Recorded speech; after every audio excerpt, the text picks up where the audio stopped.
lupa like, komen, dan subscribe. Bismillahirrahmanirrahim. Assalamualaikum warahmatullahi wabarakatuh.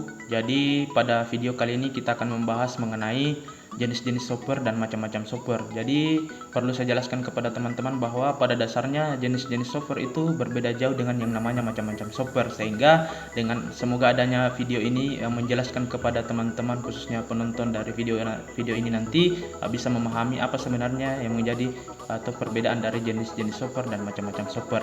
Jadi yang pertama saya akan jelaskan di sini adalah jenis-jenis software ya. Jenis-jenis software itu ada 5. Yang pertama ada namanya freeware ya, atau biasa disebut perangkat lunak gratis. Jadi freeware ini adalah perangkat lunak yang kebanyakan mungkin digunakan oleh teman-teman karena sifatnya yang gratis ya. Jadi enak digunakan karena tidak perlu lagi yang namanya berbayar. Kemudian yang kedua ada namanya shareware. Jadi shareware ini adalah jenis software yang biasa memberikan waktu jangka tertentu untuk penggunaannya. Jadi biasa disebut dengan trial ya. Jadi penggunaannya itu mungkin memberikan durasi waktu tertentu untuk penggunaannya, sehingga setelah itu baru sistemnya akan berbayar. Kemudian yang ketiga ada namanya firmware ya. Firmware ini perangkat lunak yang ada dalam memori read only. Kemudian yang keempat ada namanya commercial software. Software berbayar. Jadi ini software nanti bisa digunakan pada saat mungkin kita melakukan yang namanya proses pembayaran untuk proses penggunaannya. Nah, setelah itu ada namanya free software. Jadi free software ini adalah perangkat lunak yang bebas ya. Jadi perangkat lunak ini kurang lebih gampang juga didapatkan karena sifatnya perangkat lunaknya ini bebas ya, sehingga mungkin lebih gampang untuk didapatkan dibanding mungkin yang sifatnya berbayar atau sifatnya trial ya. Tergantung teman-teman. Jadi kebanyakan mungkin yang sering digunakan oleh kita adalah yang pertama itu adalah freeware, kemudian yang kedua adalah itu free software ya, yang kebanyakan digunakan oleh kita karena itu jenis softwarenya tidak berbayar. Nah, setelah itu itulah tadi penjelasan mengenai jenis-jenis software. Kemudian untuk macam-macam software itu kurang lebih saya akan jelaskan di sini 9 macam-macam software ya. Yang pertama ada namanya software browser ya. Software browser ini lebih dikenal dengan mesin pencari atau biasa disebut search engine ya. Jadi fungsi software browser adalah untuk mencari informasi menggunakan salah satu aplikasi search engine. Untuk teman-teman misalnya mencari informasi di Google. Jadi biasanya teman-teman menggunakan untuk proses pencarian di Google menggunakan namanya software browser. Yang pertama misalkan menggunakan yang namanya Google Chrome, kemudian yang kedua menggunakan Firefox. Biasa juga menggunakan bawaan dari Windows yaitu Windows Internet Explorer atau menggunakan yang namanya Opera Mini. Tetapi masih banyak lagi browser yang biasa digunakan atau software browser yang biasa digunakan teman-teman untuk bagaimana berselancar atau membuka Google-nya ya. Kemudian yang kedua ada namanya software jaringan. Jadi software jaringan ini adalah software yang digunakan untuk memantau segala aktivitas yang berhubungan dengan komunikasi jaringan antar device yang terhubung. Jadi fungsinya ini untuk mengontrol berkaitan dengan segala jenis komunikasi yang ada khususnya di komputer teman-teman, sehingga dengan melalui software jaringan segala aktivitas dan komunikasi yang dilakukan dapat dipantau dengan jelas apakah terdapat tindakan yang seharusnya tidak dilakukan atau tidak. Jadi dengan adanya software ini semua komputer atau host yang terhubung sehingga keamanan pengguna dapat data pun mudah dipantau. Software jaringan yang sering digunakan adalah misalkan Microsoft Network Monitor, kemudian ada namanya Angry IP Scanner, dan masih banyak lagi contoh software yang jaringan yang biasa mungkin digunakan teman-teman, tergantung tingkat kenyamanan teman-teman dalam menggunakan yang namanya software jaringan. Kemudian yang ketiga ada namanya software antivirus.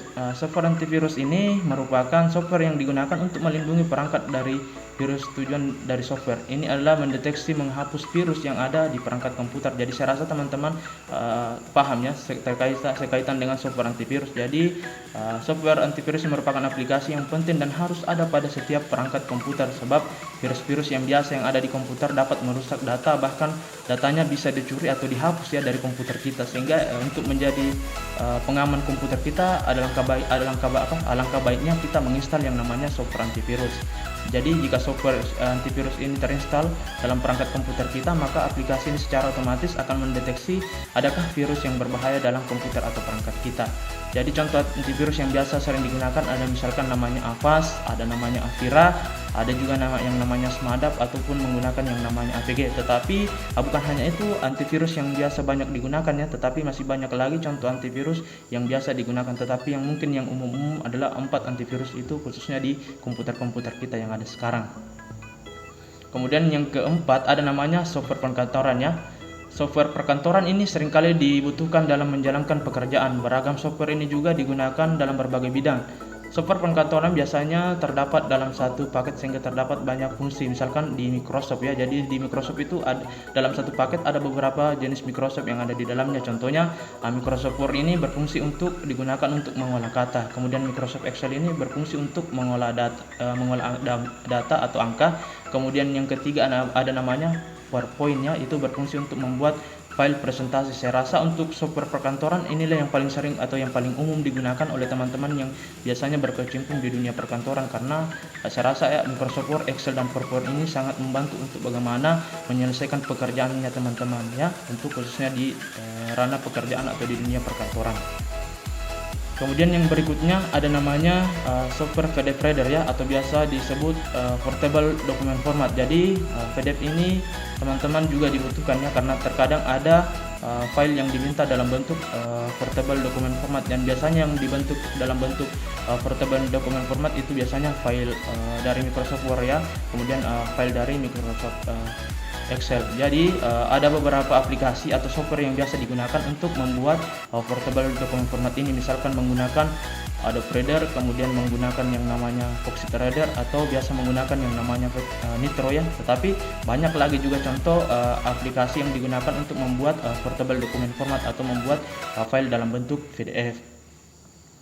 Kemudian yang keenam ada namanya software video editor. Jadi software video editor ini digunakan untuk mengedit video. Tujuannya agar video yang dihasilkan menarik dan sesuai dengan keinginan. Aplikasi ini juga sangat berguna bagi mereka yang bekerja dalam bidang video editor ataupun videografis ya, karena sangat membantu khususnya dalam menyelesaikan pekerjaan teman-teman yang berkecimpung di dalam video editor ini. Jadi biasanya dalam pekerjaan sebagai video editor atau videografis itu membutuhkan yang namanya software. Jadi contoh software yang biasa digunakan oleh teman-teman biasanya itu ada namanya Camtasia ya, kemudian ada namanya Adobe Premiere Pro, ada namanya Windows Movie Maker, ataupun ada namanya Filmora ya. Tergantung teman-teman nyamannya menggunakan jenis video editor yang mana, karena itu tergantung lagi karena kenyamanan, karena ya saya rasa untuk masing-masing jenis video editor itu menggunakan tingkat kesulitan dan memiliki tingkat kenyamanan masing-masing, tergantung yang mana kita pahami. Tetapi itulah contoh-contoh software video editor yang biasa digunakan oleh teman-teman dalam membuat video-video yang menarik ya. Kemudian selanjutnya ada namanya software audio editor ya. Software audio editor ini adalah jenis software yang digunakan untuk menghasilkan kualitas audio yang terbaik, sehingga audio ini dapat digunakan untuk melengkapi video, lagu, atau musikalisasi. Jadi ada beberapa contoh software audio editor yang diantara yang sering digunakan adalah Adobe Audition, atau biasa khususnya terpasang di Windows atau di Mac OS.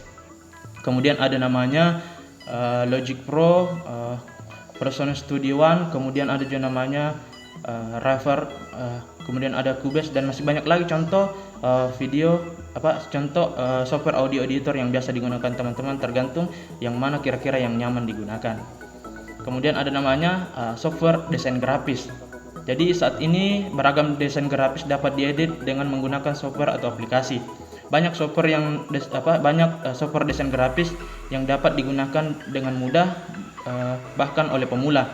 Jadi beberapa software desain grafis yang banyak digunakan adalah contohnya misalkan penggunaan CorelDRAW, penggunaan Photoshop, kemudian penggunaan Adobe InDesign, kemudian Adobe Illustrator ya. Jadi tergantung teman-teman dalam proses mendesain grafis itu menggunakan aplikasi yang mana, karena pada dasarnya Adobe Photoshop kemudian CorelDRAW itu secara tidak langsung berbeda, tetapi sebenarnya fungsinya bisa mungkin digunakan dengan mendesain berbagai macam untuk khususnya desain-desain grafis. Jadi tergantung kenyamanan teman-teman dalam hal menggunakan aplikasi yang mana untuk membuat sebuah desain grafis ya. Kemudian yang berikutnya atau yang terakhir adalah software downloader. Jadi software downloader ini digunakan untuk mempermudah mengunduh pada suatu file atau data tertentu, sehingga proses mendownload data atau file lebih cepat dan mudah dilakukan. Jadi biasanya software downloader ini yang paling umum yang paling sering digunakan oleh teman-teman itu ada namanya IDM ya, atau Internet Download Manager, yaitu adalah salah satu software downloader yang kebanyakan digunakan oleh teman-teman untuk bagaimana bisa mempercepat sekaitan dengan proses download yang dilakukan oleh teman-teman, khususnya jika ada ingin di-download ya. Nah, itulah tetapi masih banyak lagi sebenarnya contoh dari software downloader yang biasa digunakan mungkin orang-orang di luar sana untuk mempercepat sekaitan dengan proses downloadnya. Tetapi kita yang paling sering digunakan mungkin adalah itu yang Internet Download Manager ya. Jadi itulah 9 macam-macam dari software. Di awal tadi sudah dijelaskan 5 jenisnya, kemudian selanjutnya ada 9 macam-macam softwarenya. Jadi mungkin itu sekaitan dengan informasi yang bisa saya sampaikan kepada teman-teman. Semoga bisa menjadi informasi tambahan dan pengetahuan tambahan untuk teman-teman yang melihat dan mendengarkan video ini. Semoga ada manfaatnya untuk teman-teman. Jadi jika ada hal yang saya jelaskan tadi mengenai jenis-jenis software, kemudian macam-macam software yang masih menjadi kekurangan, silahkan teman-teman tambahkan di kolom komentar untuk bagaimana bisa menyempurnakan sekaitan dengan apa yang saya jelaskan mengenai jenis-jenis dan macam-macam software ini, sehingga membantu juga teman-teman yang melihat dan saya juga khususnya yang melihat nanti komen-komen teman-teman untuk bagaimana bisa menyempurnakan lagi kalau misalkan dalam hal menjelaskan berbagai macam materi yang mungkin saya sampaikan di video-video atau tutorial-tutorial berikutnya ya. Mungkin itu saja, terima kasih. Assalamualaikum warahmatullahi wabarakatuh.